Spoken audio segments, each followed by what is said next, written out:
Leaf fans, the tinfoil hat is off, okay? Yes, there's a lot of rumors and there's a big narrative of, oh, Auston Matthews is American, so he must want to go to the US. And honestly, I believe that more than I did even 2 years ago or last year at this time. But now that the Maple Leafs are eliminated from the playoffs and there's so much chatter about Auston Matthews, I mean, even going into Game 5 last night, there were so many people saying, this is Auston Matthews' takeover game. He has to score tonight. He has to produce.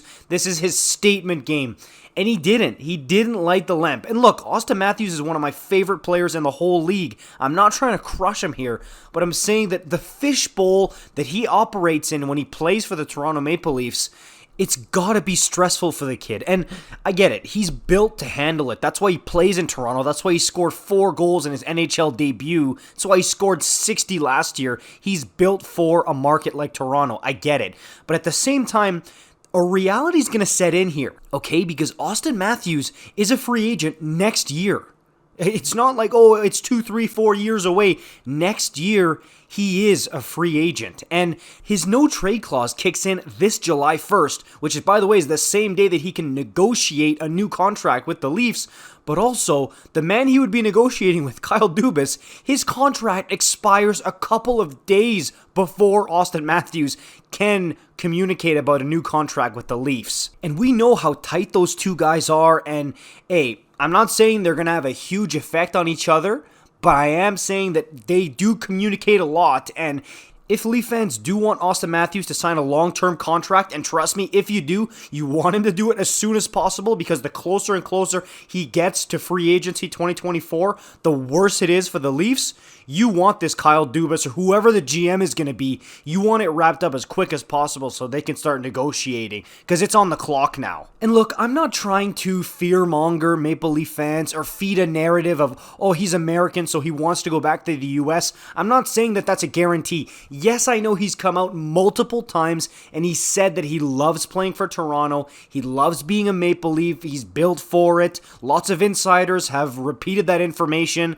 And I get it. Yes, there is some truth to that. But at the same time, I can point you to endless examples of guys who said, oh, I love being here. I love playing here. This is where I was meant to play. And bang, they're gone like a year or two later. And I'm not exactly saying that he's lying, but what I'm saying is, this is just a thing that guys say when their contracts are close to being up. It just is. I'm sorry. Even if they don't want to come back. I mean, it's either that, they say, yeah, I would love to come back. I'm made to play here. Or they say, oh, well, the contract's in a year. We'll deal with it then. I got a year left on my contract. That's all I'm worried about. It's one of those two answers. So you can't take him or insiders saying, yeah, he wants to stay. You can't take that as gospel. Okay, you really, really can't. We don't know what is going through 34's head, especially after another playoff run where in a lot of people's eyes he was underwhelming and maybe a few of his best buddies are getting shipped out to other teams this offseason. Like, this could be a totally different operation by the time Auston is a free agent. Maybe he looks across at a guy like Matthew Tkachuk, who forced his way out of Calgary, bust the door down to get to Florida.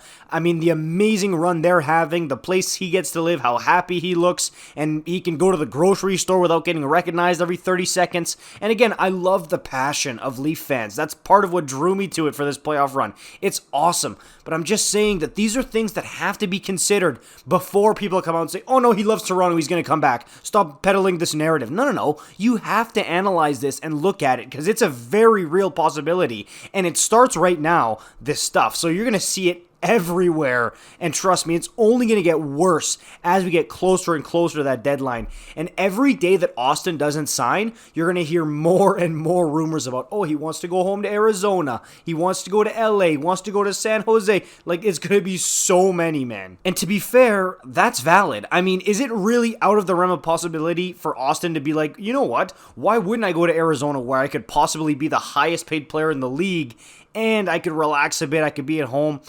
Like, is he really one, you think, to give a discount to the Toronto Maple Leafs? Look at his last deal, $11.6 million per year, and he did not give the Leafs any of his UFA years as charity. No. They had to buy them, and they bought them expensive. And honestly, players in the NHL this day and age have more leverage than they've ever had in the league's history, man. So If Auston does want to bust the door down like Tkachuk, like Gaudreau, and go to the US, he absolutely can. If not next year in free agency, he could walk into the Maple Leafs office tomorrow and be like, hey, trade me now. Get something for me. He could absolutely do that, despite saying all the right things to the media. I'm telling you, I'm not trying to scare you. I'm just saying you got to be ready for the reality, because I sure wasn't when Tkachuk and Gaudreau left. I thought they were both coming back. They both said the right things. Bang, they were gone. Yes, it's a different situation. I get that. But at the same time, you have to keep your eyes open to these possibilities. You can't just shut it down because, oh no, it's a different guy. Auston loves Toronto. But yeah, I just wanted to talk about that because these rumors are going to be everywhere now, and it's only going to get worse and worse.